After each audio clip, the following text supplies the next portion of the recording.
कृष्णाय वासुदेवाय हरये परमात्मने प्रणतः क्लेशनाशाय गोविंदाय नमो नमः। हरे कृष्ण। संगीता धर्मसागर चैनल परिवार में आप सभी भक्तों का दिल से स्वागत है। भगवान श्री हरि विष्णु और माता लक्ष्मी की कृपा आप सभी भक्तों पर सदा सर्वदा बनी रहे। आपका दिन शुभ और मंगलमय हो। हे प्रिय भक्तों, वैशाख मास को धर्म, दान और तप का राजा कहा गया है। इस मास में किया गया छोटा सा भी पुण्य जीवन के बड़े से बड़े पापों को समाप्त करने की शक्ति रखता है। आज हम लेकर आए हैं वैशाख मास महात्म्य के अध्याय 15 की अद्भुत कथा, जिसमें बताया गया है छत्र दान का महत्व, यानी किसी जरूरतमंद को धूप से बचाने के लिए छाया देना। इस अध्याय में एक बहुत ही गहरी सीख देने वाली कथा है। तो आइए भक्तों, भक्ति भाव से इस कथा को सुनते हैं और जानते हैं कि कैसे एक छोटा सा सत्कर्म हमें भगवान की कृपा का अधिकारी बना सकता है। तो प्रेम से बोलिए लक्ष्मी नारायण भगवान की जय। जय श्री गणेश। पिछले अध्याय में श्री श्रुतदेव जी महाराज मिथिलापुरी के राजा श्रुति कीर्ति को भगवान कार्तिकेय के जन्म का प्रसंग बताते हैं। आज इस अध्याय में हम राजा हेमकांत की कथा से वैशाख मास में छत्रदान का महत्व जानेंगे। तो आइए प्रारंभ करते हैं। ओम श्री विष्णवे नमः। श्री श्रुतदेव जी से भगवान कार्तिकेय जी के जन्म का वृतांत सुनकर राजा श्रुति कीर्ति ने कहा कि हे महाराज, आपके श्रीमुख से यह कथा सुनकर मैं धन्य हुआ। अब कृपया करके मुझे वैशाख मास में छत्रदान करने का महात्म्य सुनाइए, क्योंकि वैशाख के कर्तव्य शुभ कर्मों को सुनते सुनते मेरी तृप्ति नहीं होती। राजा के ऐसे वचन सुनकर श्रुतदेव जी ने कहा, जो लोग वैशाख मास में धूप से संतप्त होने वाला महात्मा पुरुषों के ऊपर छाता लगाते हैं, उन्हें अनंत पुण्य की प्राप्ति होती है। छत्रदान के फल की एक प्राचीन कथा कहता हूँ, ध्यान पूर्वक सुनो। सतयुग में वंग देश में हेमकांत नाम से विख्यात एक राजा थे। वह कुशकेतु के पुत्र, परम बुद्धिमान और शास्त्रधारियों में श्रेष्ठ थे। एक दिन वे शिकार खेलने में आसक्त होकर एक गहन वन में जाकर घुस गए। वहां अनेक प्रकार के मृग और वराह आदि जंतुओं को मारकर जब वे बहुत थक गए, तब दोपहर के समय मुनियों के आश्रम पर आए। उस समय आश्रम पर उत्तम व्रत का पालन करने वाले शतर्ची नाम वाले ऋषि समाधि लगाए हुए बैठे थे, जिन्हें बाहर के कार्यों का कुछ भी भान नहीं होता था। उन्हें निश्चल बैठे देखकर राजा को बड़ा क्रोध हुआ और उन्होंने उन महात्माओं को मार डालने का निश्चय किया। तब उन ऋषियों के 10,000 शिष्यों ने राजा को मना करते हुए कहा, ओ खोटी बुद्धि वाले नरेश, हमारे गुरु लोग इस समय समाधि में स्थित हैं। बाहर कहाँ क्या हो रहा है इसको ये नहीं जानते, इसीलिए इन पर तुम्हें क्रोध नहीं करना चाहिए। तब राजा ने क्रोध से विवल होकर शिष्यों से कहा कि हे द्विज कुमारों, मैं मार्ग से थका मांदा यहाँ आया हूँ, इसीलिए तुम ही लोग मेरा आतिथ्य करो। राजा के ऐसा कहने पर वे शिष्य बोले कि हम लोग भिक्षा मांगकर खाने वाले हैं। गुरुजनों ने हमें किसी के आतिथ्य के लिए आज्ञा नहीं दी है। हम सर्वथा गुरु के अधीन हैं, इसीलिए तुम्हारा आतिथ्य कैसे कर सकते हैं। शिष्यों का यह कोरा उत्तर पाकर राजा ने उन्हें मारने के लिए धनुष उठाया और इस प्रकार कहा कि मैंने हिंसक जीवों और लुटेरों के भय आदि से जिनकी अनेकों बार रक्षा की है, जो मेरे दिए हुए दानों पर ही पलते हैं, वे आज मुझे ही सिखाने चले। ये मुझे नहीं जानते, ये सभी कृतघ्न और बड़े ही अभिमानी हैं। इन आतताइयों को मार डालने पर भी मुझे कोई दोष नहीं लगेगा। ऐसा कहकर वे कुपित होकर धनुष से बाण छोड़ने लगे। बेचारे शिष्य आश्रम छोड़कर भय से भाग चले। भागने पर भी हेमकांत ने उनका पीछा किया और 300 शिष्यों को मार गिराया। शिष्यों के भाग जाने पर आश्रम पर जो कुछ सामग्री थी उसे राजा के पापात्मा सैनिकों ने लूट लिया। राजा के अनुमोदन से ही उन्होंने वहां पर इच्छानुसार भोजन किया।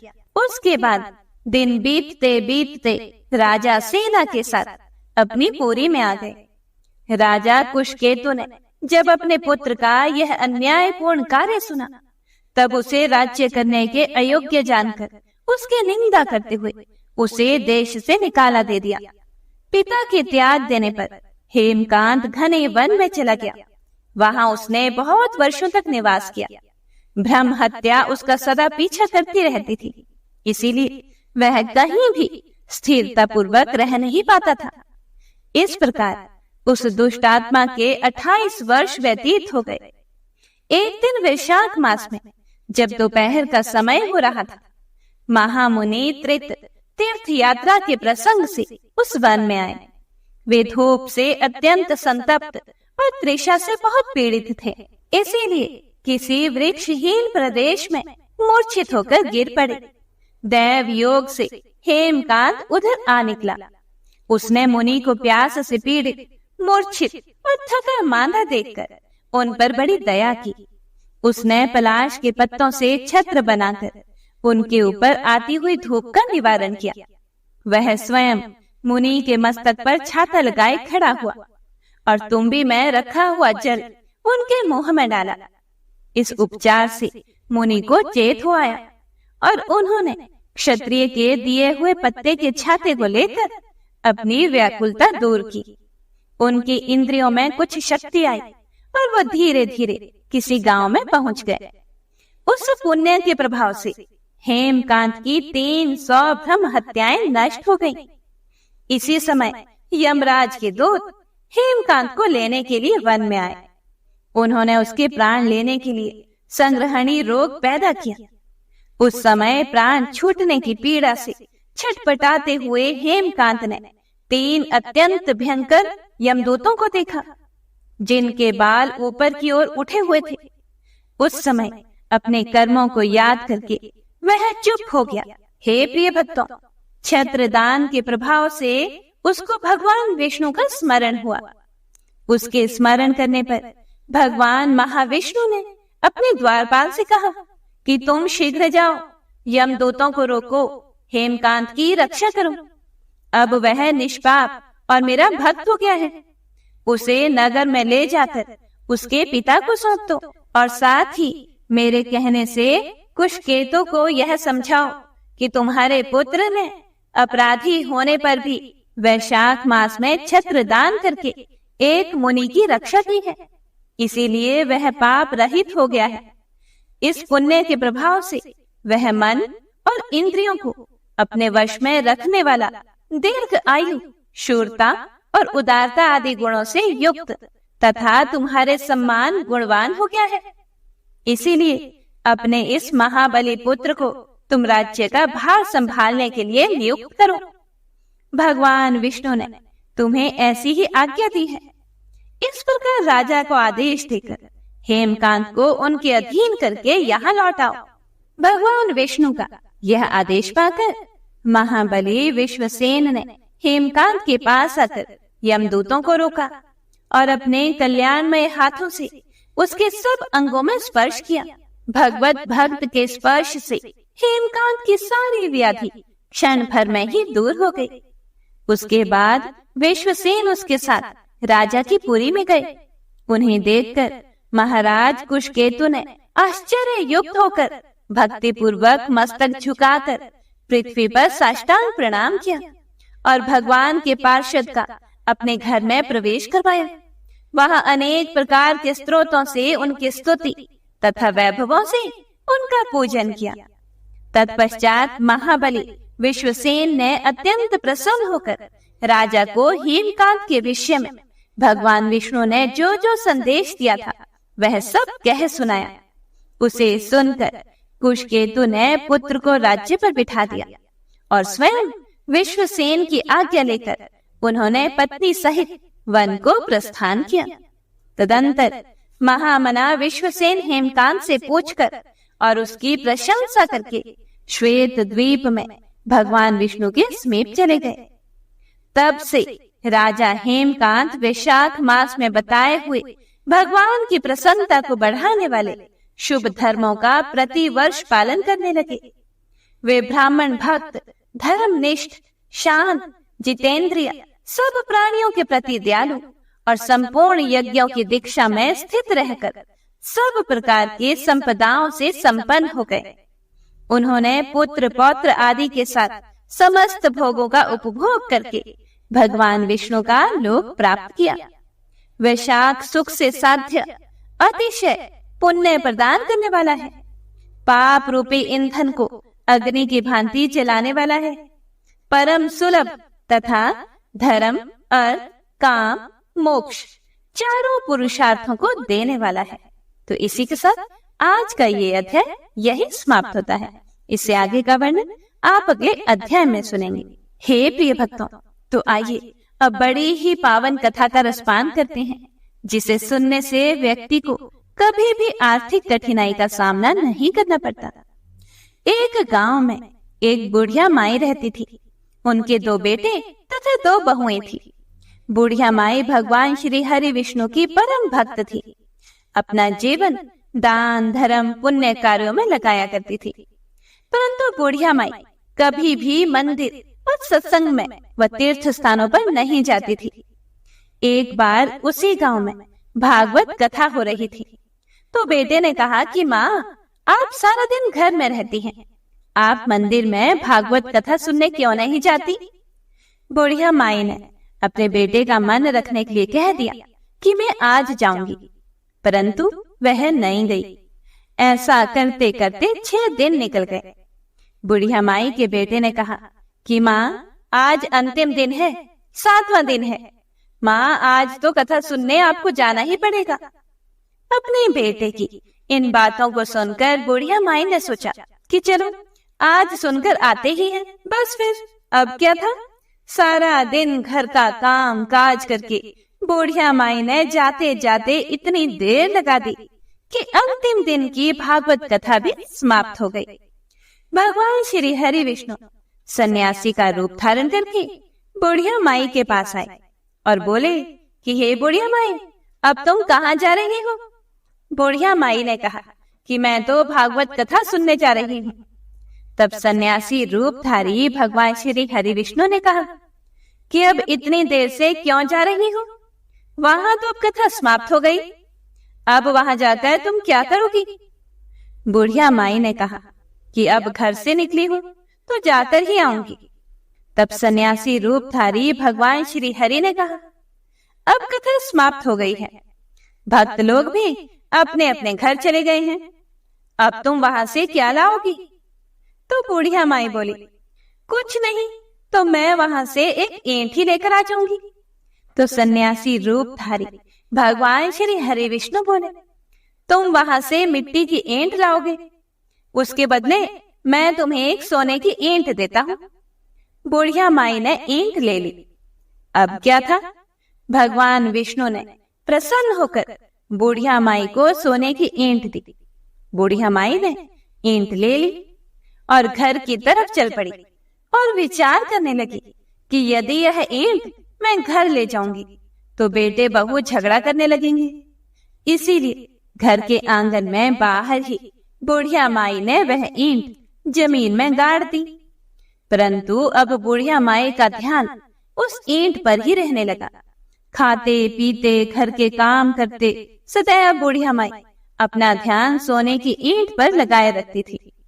और बुढ़िया माई जिस स्थान पर ईंट को जमीन के अंदर गाड़ रखी थी, वहीं पर वे सदैव बैठी रहती थी। तो बहू बेटों ने एक दिन पूछा कि माँ, पूरे दिन घर के आंगन में क्या करती रहती हो? तो बुढ़िया माई ने कहा कि मैं इधर से आने जाने वालों को देखती रहती हूँ।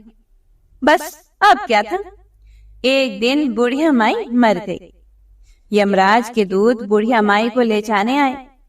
बुढ़िया माई को लेकर धर्मराज जी के पास पहुंचे। धर्मराज जी को सारी बात बताई। धर्मराज जी ने बुढ़िया माई को कुतिया की योनि दे दी और बुढ़िया माई कुतिया बनकर उसी पेड़ के नीचे बैठी रहती। बुढ़िया माई की बहू ने कहा कि इस कुतिया को यहाँ से भगाओ, नहीं तो यह बच्चों को काट लेगी। तो उसके बेटे ने उसकी पीठ पर एक जोरदार लकड़ी मारी और बुढ़िया माई उस लकड़ी के आघात को सह नहीं सकी और कुतिया रूपी बुढ़िया माई मर गई और मरकर वह सर्प की योनि में चली गई। अब अगले जन्म में वह सर्प बन गई। अब सर्प बनने के बाद भी बुढ़िया माई उसी आंगन में उसी सोने की ईंट के पास बैठी रहती थी। आंगन में सांप को देखकर बेटी बहू ने सोचा कि यह सांप किसी को काट न ले। इसी डर से उसे मारने के लिए आगे बढ़े और उस सांप को मार डाला। फिर बुढ़िया माई मरकर धर्मराज जी के पास पहुंची। अब बुढ़िया माई को धर्मराज जी ने चींटी यानी कीड़ी का रूप धारण करके उस आंगन में कीड़ी नगरा बना दिया। आंगन में कीड़ी नगरा हो गया। वहां ढेर सारी चींटियां रहने लगी। अब घर वाले बहुत परेशान हो गए। उसके चलते घर वाले भोजन भी नहीं बना पाते थे और मन ही मन सोचने लगे कि आखिर ये क्या हो रहा है, हमारे घर में यह सब चीजें क्यों हो रही हैं। इसी जगह पर पहले कुत्ता बैठता था, फिर इसके बाद इसी जगह पर सांप बैठने लगा और फिर इसके बाद यहाँ कीड़ी नगरा बन गया। यह सब सोचकर बेटे बहू बहुत परेशान हो गए। चींटियों की वजह से उनके घर में रहना भी मुश्किल हो गया था। अब यह सोचकर बहू बेटे मन ही मन भगवान विष्णु का स्मरण करने लगे। तब भगवान श्री हरि विष्णु सन्यासी का रूप धारण करके वहां पर आए और बोले कि कुछ खाने को दे दो। तो घर वालों ने कहा कि हे महाराज, हमने खाने को कुछ भी नहीं बनाया है, क्योंकि हमारे घर में कीड़ी नगरा हो गया है। आप ही इसका कुछ उपाय बताइए।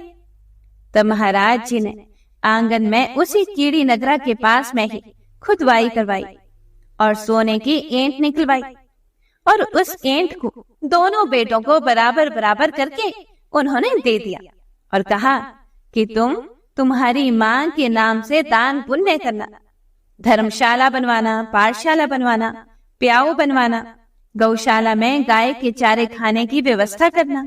हे प्रिय भक्तों, परंतु दोनों बेटे आपस में झगड़ने लगे कि तू दान कर, तू दान कर। किसी ने बुढ़िया माई के नाम से कोई भी दान नहीं किया और कीड़ी नगरा वहां उसी रूप में स्थापित रहा। कुछ दिन बाद सन्यासी वापस आए और बुढ़िया माई के बेटों ने भगवान स्वरूप धारी सन्यासी महाराज से कहा कि हे सन्यासी महाराज, हमारे घर की हालत वैसी की वैसी ही है, कीड़ी नगरा तो वैसे का वैसा ही है। तब साधु रूप धारी सन्यासी महाराज ने कहा कि वह सोने की ईंट के टुकड़े लाओ और उन्हें बेचकर उनमें से जो भी धन मिले उसे तुम्हारी मां के नाम से दान पुण्य करो। इस कीड़ी नगरा पर शक्कर और आटा डालो। तुम ऐसा करोगे तो तुम्हारी मां को मोक्ष प्राप्त होगा। इससे तुम्हारे घर से कीड़ी नगरा चला जाएगा। हे प्रिय भक्तगणों, उन दोनों बेटों ने वैसा ही किया। तब जाकर उस बूढ़ी माई को मोक्ष मिला और उन बेटों के घर से कीड़ी नगरा चला गया। हे प्रिय भक्तगणों, जो भी मनुष्य प्रतिदिन सुबह आटा और शक्कर और घी मिलाकर कीड़ी नगरे पर डालता है, वह सदैव धनवान, पुत्रवान, संपन्न और सुख शांति से जीवन यापन करता है। उसके घर में कभी भी कोई कष्ट नहीं आता। उसका जीवन सदा सर्वदा आनंद से व्यतीत होता है। उसके परिवारजन उससे अत्यधिक स्नेह करते हैं।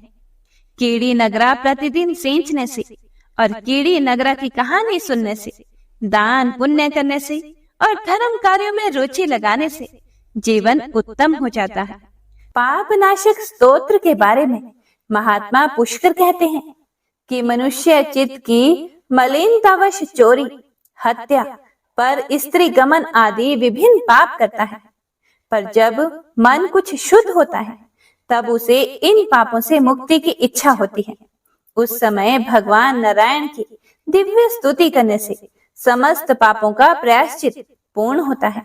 इसीलिए इस दिव्य स्तोत्र का नाम समस्त पाप नाशक स्तोत्र है। तो आइए पूरे प्रसन्नचित मन से इसे श्रवण करते हैं। पुष्कर जी बोले, सर्वव्यापी विष्णु को सदा नमस्कार है। श्री हरि विष्णु को नमस्कार है। मैं अपने चित्त में स्थित सर्वव्यापी अहंकार शून्य श्री हरि को नमस्कार करता हूँ। मैं अपने मानस में विराजमान अव्यक्त, अनंत और अपराजित परमेश्वर को नमस्कार करता हूँ। सबके पूजनीय, जन्म और मरण से रहित प्रभावशाली श्री विष्णु को नमस्कार है। विष्णु मेरे चित्त में निवास करते हैं। विष्णु मेरी बुद्धि में विराजमान है। विष्णु मेरे अहंकार में प्रतिष्ठित हैं और विष्णु मुझ में भी स्थित हैं। वे श्री विष्णु ही चराचर प्राणियों के कर्मों के रूप में स्थित हैं। उनके चिंतन से मेरे पाप का विनाश हो। जो ध्यान करने पर पापों का हरण करते हैं और भावना करने से स्वप्न में दर्शन देते हैं। इंद्र के अनुज शरणागत जनों का दुख दूर करने वाले उन पापापहारी श्री विष्णु को मैं नमस्कार करता हूँ। मैं इस निराधार जगत में अज्ञान के अंधकार में डूबते हुए को हाथ का सहारा देने वाले परात्पर स्वरूप श्री विष्णु के सम्मुख नतमस्तक होता हूँ। सर्वेश्वर प्रभो, कमल नयन परमात्मन, ऋषिकेश, आपको नमस्कार है। इंद्रियों के स्वामी श्री विष्णु, आपको नमस्कार है। नृसिंह, अनंत स्वरूप गोविंद, समस्त भूत प्राणियों की सृष्टि करने वाले केशव, मेरे द्वारा जो दुर्वचन कहा गया हो अथवा पाप पूर्ण चिंतन किया गया हो, मेरे उन सभी पापों का प्रशमन कीजिए। आपको नमस्कार है। हे केशव, अपने मन के वश में होकर मैंने जो ना करने योग्य अत्यंत उग्र पाप पूर्ण चिंतन किया है, उसे शांत कीजिए। परमार्थ परायण ब्राह्मण प्रिय गोविंद, अपनी मर्यादा से कभी च्युत न होने वाले जगन्नाथ, जगत का भरण पोषण करने वाले देवेश्वर, मेरे पाप का विनाश कीजिए। मैंने मध्याह्न, अपराह्न, सायंकाल एवं रात्रि के समय जानते हुए अथवा अनजाने शरीर, मन एवं वाणी के द्वारा जो पाप किया हो, आपके इन तीनों नामों पुंडरीकाक्ष, ऋषिकेश और माधव, इन तीनों नामों के उच्चारण से मेरे वे सभी पाप क्षीण हो जाएं। हे कमल नयन, हे लक्ष्मीपते, इंद्रियों के स्वामी माधव, आज आप मेरे शरीर एवं वाणी द्वारा किए हुए पापों का हनन कीजिए। आज मैंने सोते, खाते, खड़े, चलते अथवा जागते हुए मन, वाणी और शरीर से जो भी नीच योनि एवं नरक की प्राप्ति कराने वाले छोटे अथवा बड़े पाप किए हों, भगवान वासुदेव के नाम के उच्चारण से वे सभी पाप नष्ट हो जाएं। जो पर ब्रह्म, परम धाम और परम पवित्र हैं, उन श्री विष्णु के संकीर्तन से मेरे पाप लुप्त हो जाएं। जिसको प्राप्त होकर ज्ञानी जन फिर लौटकर नहीं आते, जो गंध, स्पर्श आदि तन्मात्राओं से रहित हैं, श्री विष्णु का वह परम पद मेरे संपूर्ण पापों का शमन करे। महात्म्य, जो मनुष्य पापों का विनाश करने वाले इस स्तोत्र का पठन अथवा श्रवण करता है, वह शरीर, मन और वाणी जनित समस्त पापों से छूट जाता है एवं समस्त पाप ग्रहों से मुक्त होकर श्री विष्णु के परम पद को प्राप्त होता है। इसीलिए किसी भी पाप के हो जाने पर इस स्तोत्र का जप करें। यह स्तोत्र पाप समूहों के प्रायश्चित के समान है। कृच्छ्र आदि व्रत करने वाले के लिए भी यह श्रेष्ठ है। स्तोत्र, जप और व्रत रूप प्रायश्चित से संपूर्ण पाप नष्ट हो जाते हैं। इसीलिए भोग और मोक्ष की सिद्धि के लिए इनका अनुष्ठान करना चाहिए। आइए अब गजेंद्र मोक्ष स्तोत्र का पाठ करते हैं।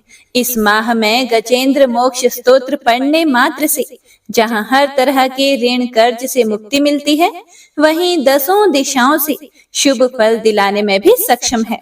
इस स्तोत्र का जाप करने से जीवन में किसी भी प्रकार की परेशानियों से मुक्ति मिलती है।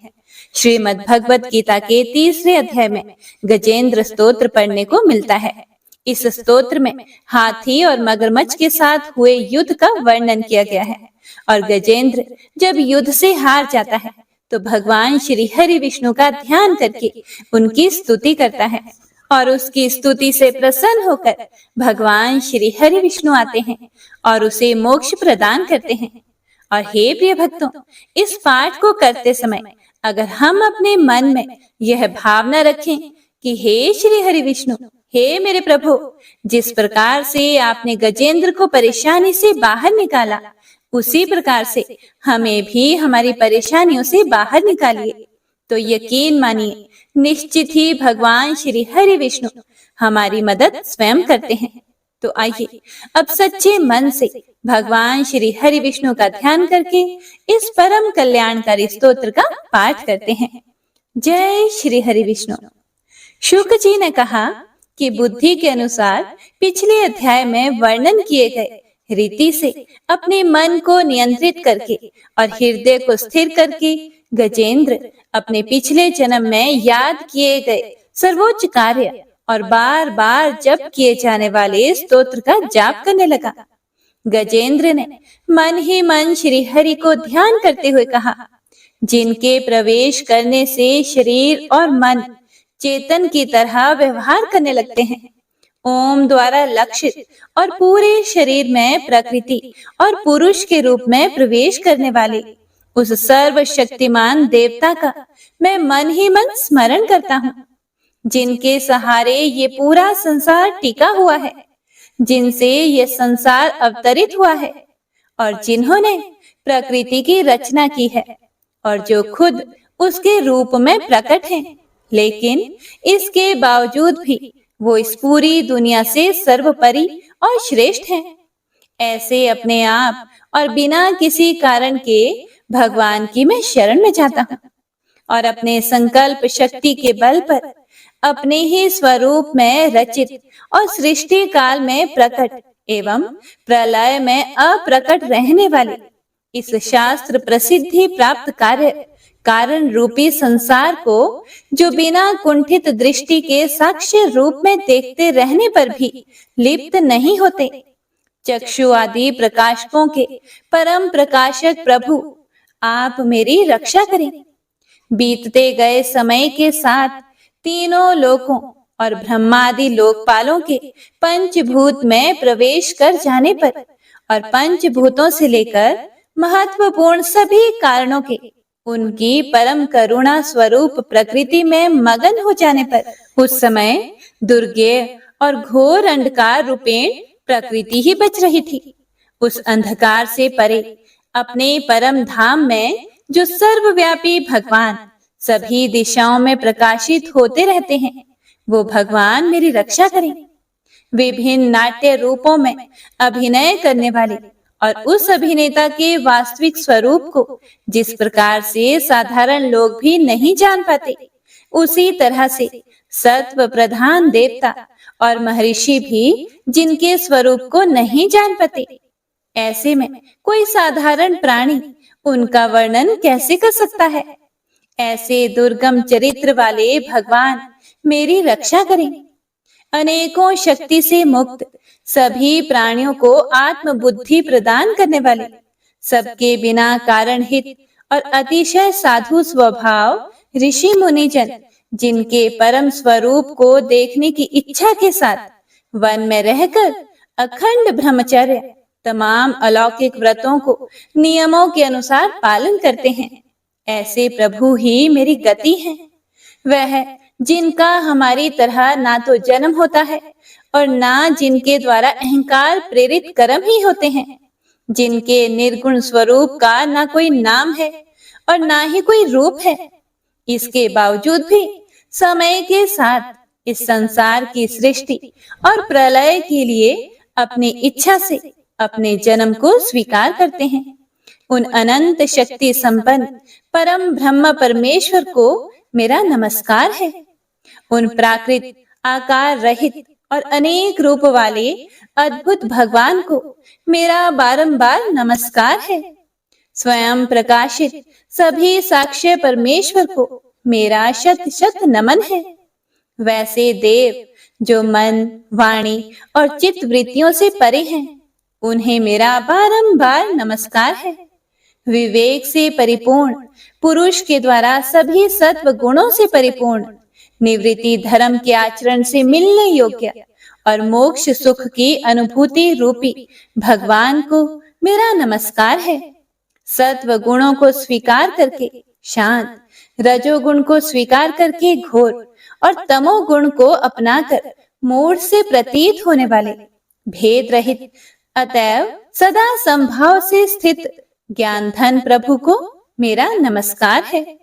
शरीर, इंद्रिय आदि के समुदाय रूप सभी पिंडों के ज्ञाता, सबके स्वामी और साक्षी स्वरूप प्रभु को मेरा बारंबार नमस्कार है। सबके अंतर्यामी, प्रकृति के भी परम कारण लेकिन स्वयं कारण रहित भगवान को मेरा शत शत नमस्कार है।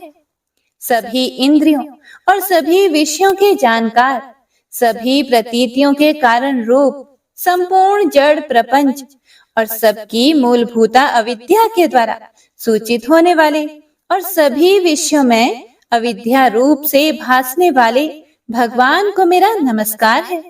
सबके कारण लेकिन स्वयं कारण रहित तथा कारण होने पर भी परिणाम रहित होने की वजह से अन्य कारणों से भी विलक्षण कारण आपको मेरा बारंबार नमस्कार है। सभी वेदों और शास्त्रों के परम तात्पर्य, मोक्ष रूपी और श्रेष्ठ पुरुषों की परम गति देवता को मेरा नमस्कार है। वह जो त्रिगुण रूपों में छिपी हुई ज्ञान रूपी अग्नि है, वैसे गुणों में हलचल होने पर जिनके मन में संसार को रचने की वृत्ति उत्पन्न हो उठती हो और जो आत्मा तत्व की भावना के द्वारा विधि निषेध रूप शास्त्र से भी ऊपर उठे हों, जो महाज्ञानी महात्माओं में स्वयं प्रकाशित हो रहे हैं, ऐसे भगवान को मेरा नमस्कार है। मेरे जैसे शरणागत पशु के समान जीवों की अविद्या रूप फांसी को पूर्ण रूप से काट देने वाले परम दयालु और दया करने में कभी भी आलस्य नहीं करने वाले भगवान को मेरा नमस्कार है।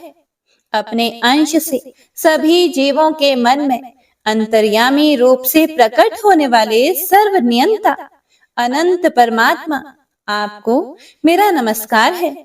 जो शरीर, पुत्र, मित्र, घर और संपत्ति सहित कुटुंबियों में अशक्त लोगों के द्वारा कठिनाई से मिलते हों और मुक्त पुरुषों के द्वारा अपने हृदय में निरंतर चिंतित ज्ञान स्वरूप सर्व समर्थ परमेश्वर को मेरा नमस्कार है। वह जिन्हें धर्म, अभिलाषित भोग, धन और मोक्ष की कामना से मनन करके लोग अपनी मनचाही इच्छा पूर्ण कर लेते हैं, अपितु जिन्हें विभिन्न प्रकार के अयाचित भोग और अविनाशी पार्षद शरीर भी देते हैं, वैसे अत्यंत दयालु प्रभु मुझे इस प्रकार की विपदा से हमेशा के लिए बाहर निकालें। वह जिनके एक से अधिक भक्त हैं, जो मुख्य रूप से एकमात्र उसी भगवान की शरण में हैं, जो धर्म, अर्थ आदि किसी भी पदार्थ को नहीं चाहते, अपितु जो केवल उन्हीं के परम मंगलमय एवं अत्यंत विलक्षण चरित्र का गुणगान करते हुए उनके आनंदमय समुद्र में गोते लगाते रहते हैं। उन अविनाशी, सर्वव्यापी, सर्वमान्य ब्रह्मादि के भी नियामक अभक्तों के लिए भी हमेशा प्रकट होने वाले, भक्ति योग द्वारा प्राप्त अत्यंत निकट होने पर भी माया के कारण अत्यंत दूर महसूस होने वाले, इंद्रियों के द्वारा अगम्य और अत्यंत दुर्विज्ञ, अंत रहित लेकिन सभी के आदि कारक और सभी तरफ से परिपूर्ण उन प्रभु की मैं स्तुति करता हूँ। वो जो ब्रह्मा सहित सभी देवता, चारों वेद तथा समस्त चराचर जीव नाम और आकृति भेद से जिनके अत्यंत क्षुद्र अंशों से रचे गए हैं, जिस तरह से जलती हुई अग्नि की लपटें और सूरज की किरणें बार बार निकलती हैं और फिर से अपने कारण में ही लीन हो जाती है, उसी प्रकार बुद्धि, मन, इंद्रियां और नाना योनियों के शरीर, जिन सभी गुणों से प्राप्त शरीर जो स्वयं प्रकाश परमात्मा से प्रकट होता है और फिर से उन्हीं में लीन हो जाता है, वह प्रभु जो ना तो देवता है, ना असुर, ना मनुष्य है और ना ही मनुष्य से नीचे किसी अन्य योनि के प्राणी, ना ही वो स्त्री हैं और ना ही पुरुष, ना ही नपुंसक और ना ही वो कोई ऐसे जीव हैं जिनका इन तीनों ही श्रेणी में समावेश है। वो ना तो गुण है, ना कर्म, वो ना ही कार्य है और ना ही कारण। इन सभी योनियों का निषेध होने पर जो बचता है वही उनका असली रूप है और वे ही सब कुछ हैं। ऐसे प्रभु मेरा उत्थान करने के लिए प्रकट हो। अब मैं इस मगरमच्छ के चंगुल से आजाद होने के बाद जीवित नहीं रहना चाहता। इसकी वजह ये है कि मैं सभी तरफ से अज्ञानता से ढके इस हाथी के शरीर का क्या करूं? मैं आत्मा के प्रकाश से ढक देने वाले अज्ञानता से युक्त इस हाथी के शरीर से मुक्त होना चाहता हूँ, जिसका काल क्रम से अपने नाश नहीं होता, बल्कि ईश्वर की दया और ज्ञान से उदय हो पाता है। इस प्रकार से मोक्ष के लिए लालायित संसार के रचयिता स्वयं संसार के रूप में प्रकट, लेकिन संसार से परे, संसार में एक खिलौने की भांति खेलने वाले, संसार में आत्म रूप से व्याप्त अजन्मा, सर्वव्यापी एवं प्रापत्य वस्तुओं में सर्वश्रेष्ठ श्री हरि का केवल स्मरण करता हूँ और उनकी शरण में जाता हूँ, जिन्होंने भगवत भक्ति रूपी योग के द्वारा कर्मों को जला डाला है, जिन्हें समस्त योगी ऋषि अपने योग के द्वारा अपने शुद्ध हृदय में प्रकट देखते हैं। उन योगेश्वर भगवान को मेरा नमस्कार है। वह जिनके त्रिगुणे शक्तियों का राग, रूप, वेग और असह्य है, जो सभी इंद्रियों के विषय रूप में मौजूद हैं। वह जिनकी इंद्रियां समस्त विषयों में ही बसी रहती है। ऐसे लोगों को जिनको मार्ग मिलना भी संभव नहीं है, वैसे शरणागत एवं अपार शक्तिशाली वाले भगवान आपको मेरा बारंबार नमस्कार है।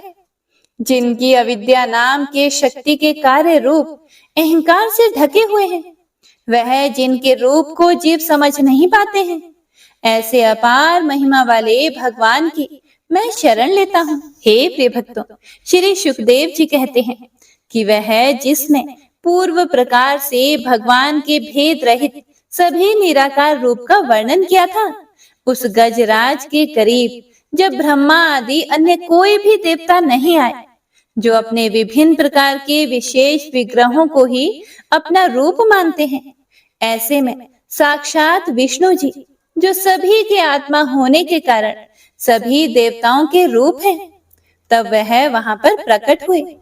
गजराज को इस प्रकार से दुखी देखकर और उसके पढ़े गए स्तुति को सुनकर चक्रधारी प्रभु इच्छानुसार वेग वाले गरुड़ की पीठ पर सवार होकर सभी देवों के साथ उस स्थान पर पहुंचे जहां वह गज था। गज अर्थात हाथी था।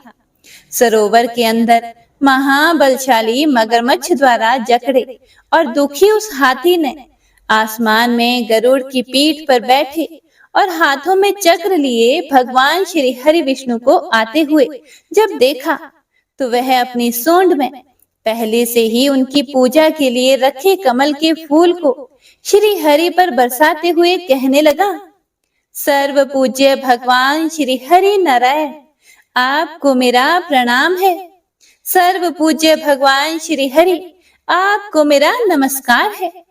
लाचार हाथी को पीड़ित देखकर श्री हरि विष्णु गरुड़ से नीचे उतरकर सरोवर में उतर आए और वह दया से प्रेरित होकर ग्राह सहित उस गज को तुरंत ही सरोवर से बाहर निकाल आए और देवताओं के देखते ही देखते अपने चक्र से मगरमच्छ के गर्दन को काट दिया और हाथी को उस पीड़ा से बाहर निकाल लिया।